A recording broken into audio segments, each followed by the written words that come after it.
Apakah itu didapatkannya karena ia berhasil melaksanakan tugasnya? Sepenggal kisah seorang wartawan yang dipersiapkan.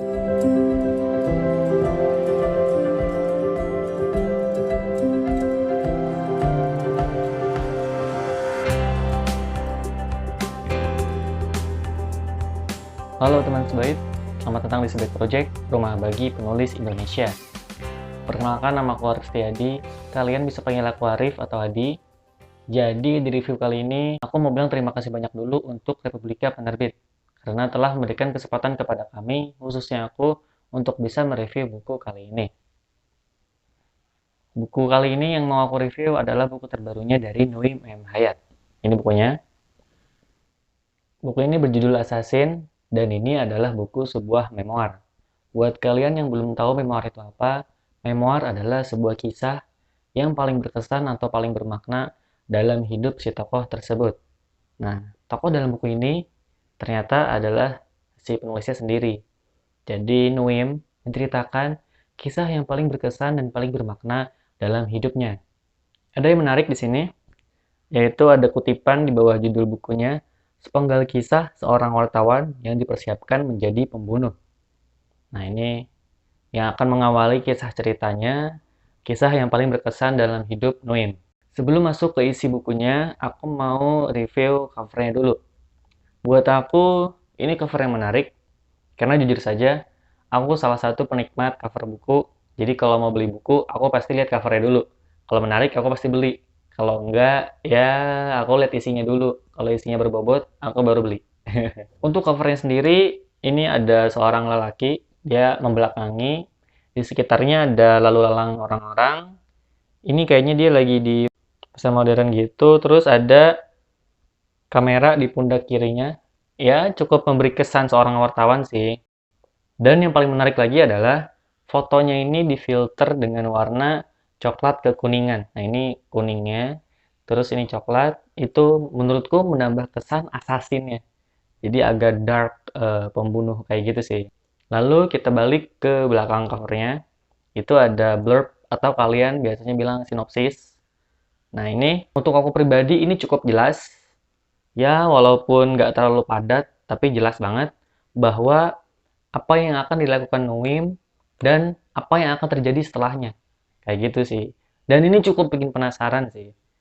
Ada di bagian ini. Dari seorang pembunuh jadi penyiar. Apakah itu didapatkannya karena ia berhasil melaksanakan tugasnya?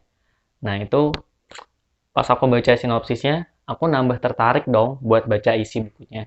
Oke, sekarang kita lanjut ke isi bukunya. Buku ini pertama kali diterbitkan oleh Republika Penerbit pada bulan Mei 2019.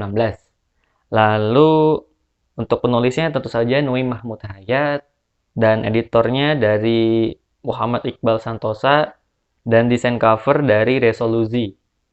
Buku ini terdiri dari 237 halaman, memiliki panjang 13,5 cm, tinggi 20,5 cm, dan ketebalannya atau lebarnya sekitar mungkin 1,5 cm kali ya.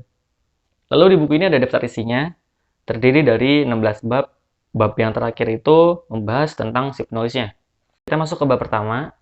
Di bab pertama ini adalah yang melatar belakangi semua kejadian yang akan berlangsung. Jadi mungkin bisa dibilang klimaksnya. Dan aku adalah salah satu orang yang sangat menyukai sebuah buku yang menampilkan klimaks di awal. Jadi bikin aku penasaran selanjutnya atau yang melatar belakangi kisahnya itu akan jadi seperti apa kayak gitu. Jadi di bab pertama ini mengisahkan tentang negara yang sedang gencar mengganyang Malaysia.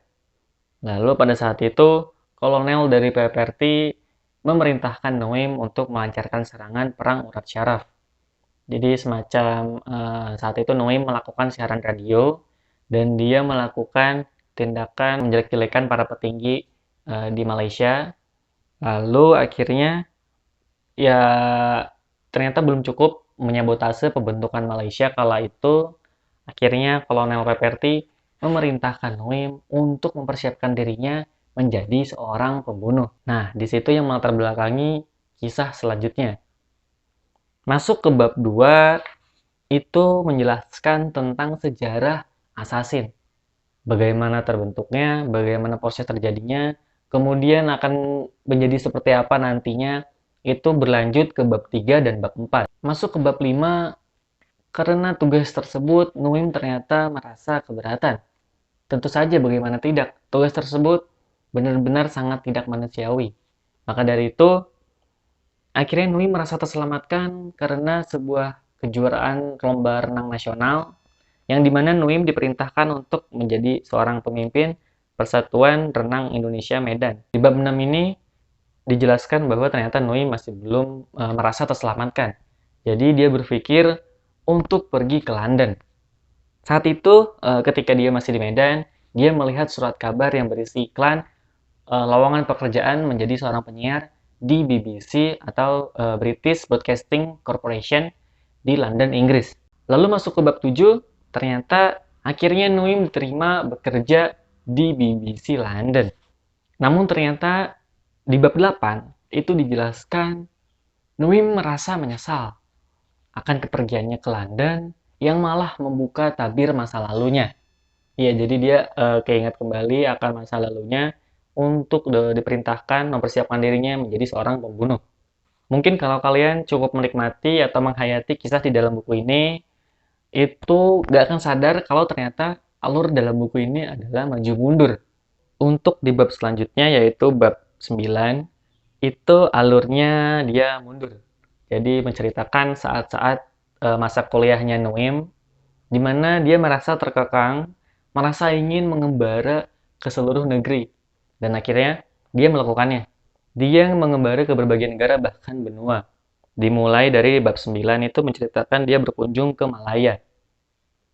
Lalu di bab 10 itu menjelaskan tentang pelayarannya, perjalanannya itu ke kampung halaman ayahnya di Arab Saudi. Lalu masuk ke bab 11 itu menceritakan kisah pengabdiannya di Arab Saudi.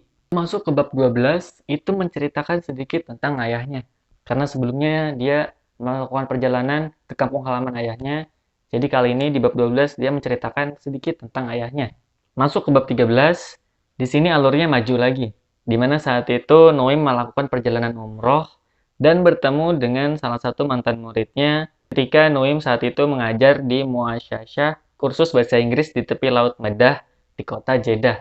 Kemudian masuk ke bab 14, itu dilanjut Nuim menceritakan sedikit tentang sejarah Muslim di India. Nah, ini yang menarik juga buat kalian yang mungkin aja gak sadar, tanpa disadari ternyata dalam buku ini ada banyak sekali sejarah. Kemudian kita udah masuk ke akhir dari buku ini. Di bab 15 ini Nui menceritakan sedikit tentang ayahnya, lalu tentang kisahnya yang belum diceritakan di sebelumnya. Dan ada yang menarik, saat itu Noim ditawari menjadi dosen tamu di jurusan sejarah universitas kedua terbesar di Melbourne, yaitu Monash University.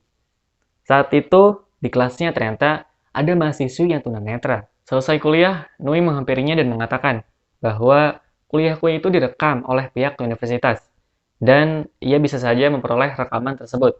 Lalu mahasiswi itu menjawab, kalau saya tulis akan saya ingat lebih lama. Saat aku baca bagian itu, jujur saja aku merasa tersinggung karena aku adalah salah satu orang yang pelupa.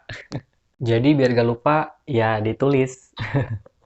Oke, sekarang kita lanjut ke bab paling akhir di buku ini, yaitu bab 16, ada di halaman 233.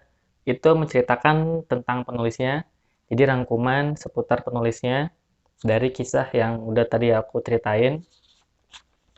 Itu kalian bisa baca sendiri aja nanti berbagai macam penghargaan dan pencapaian yang pernah Nuim capai. Dan untuk pertanyaan dari seorang pembunuh jadi penyiar, apakah itu didapatkannya karena ia berhasil melaksanakan tugasnya? Untuk yang menonton video ini dari awal sampai akhir dan pernah membaca buku ini, silahkan jawab di kolom komentar ya. Aku rasa cukup untuk review buku kali ini. Selanjutnya aku mau mereview buku terbarunya Terelie. Yang tahu bukunya apa, boleh jawab sekalian di kolom komentar ya. Sampai jumpa dan jangan lupa subscribe channel Sebaik Project. Nyalain tombol notifikasinya biar kalian update terus video terbaru kami. Dan salam kenal dariku.